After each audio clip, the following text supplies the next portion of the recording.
बऱ्याचशा केसेस माझ्याकडे येतात, ज्यातली एक नवीन केस माझ्याकडे कालच आलेली आहे की सासरकडून एवढं प्रेम, माया आणि लेकीप्रमाणे जीव लावूनसुद्धा ती नांदायला तयार नाही आणि ती घर सोडून निघून गेलेली आहे.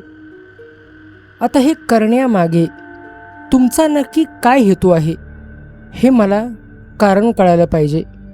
तुम्हाला प्रत्येक सुनेने एक गोष्ट इथं लक्षात घ्यावी की जेव्हा तुमचं लग्न होतं आणि जेव्हा तुम्ही सासरी नांदायला येता त्यावेळेला तुम्ही दोन्ही कुळांचा उद्धार करत असता. तुमच्या वागणुकीतून, तुमच्या आचरणातून तुम्ही तुमच्या माहेरचं नाव सुद्धा मोठं करत असता आणि तुमच्या सासरचं नावसुद्धा तुम्ही मोठं करत असता. आणि जी स्त्री सासरी आल्यानंतर नाराज मनाने राहते ती दोन्ही कुळांचा नाश करत असते. एक स्त्री 42 कुळांचा उद्धार करते. जर नांदायला आलेली मुलगी तिच्या दिलेल्या घरी चांगली राहिली, जर तिला त्रास असेल तर त्या त्रासातून मार्ग काढण्यासाठी माहेरची लोक आणि आम्ही आहोत.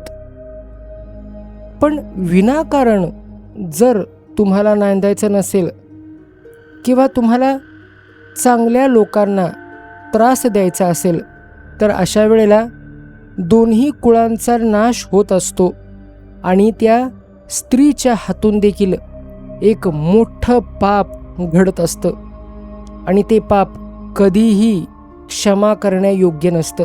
आज ह्या शॉर्टच्या माध्यमातून मी त्या सर्व सुनांना सांगतो की तुमचं जे काही असेल ते सोडवायला आम्ही आहोत. तुमचे प्रश्न मांडा. मी असे प्रश्न कधीही व्हिडिओमध्ये घेत नाही, पण आज कौल घेतल्यानंतर मला हा प्रश्न मुद्दाम तुमच्यासमोर रेकॉर्ड करावा लागला. एक असं मीडियम आहे ज्याच्या थ्रू व्हिडिओ कमीत कमी वेळामध्ये जास्तीत जास्त लोकांपर्यंत पोहोचतात की जर विनाकारण तुम्ही कोणाला त्रास देत असाल तर तुम्ही दोन्ही कुळांचा नाश करत आहात आणि आजपर्यंत तुम्ही जे काही पुण्य कमवलेलं आहे त्या सगळ्या पुण्याचा नाश होऊन जातो.